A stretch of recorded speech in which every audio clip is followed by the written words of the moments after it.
Why does a grid-tied solar system without battery backup shut down during a grid outage?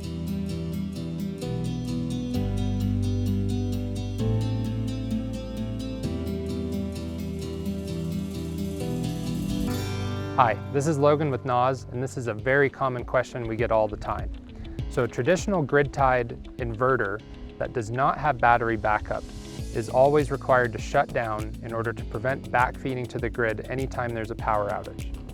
When a grid outage occurs, the utility company usually sends out line workers to repair or diagnose the issue.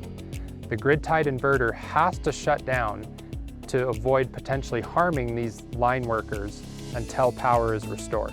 Traditional grid-tied inverters are also known as grid following.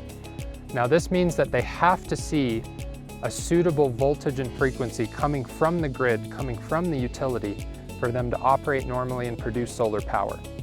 When that voltage and frequency from the grid drops out of spec or disappears, maybe during a power outage or a brownout for example, the grid-tied inverter automatically shuts down and ceases power export to the grid.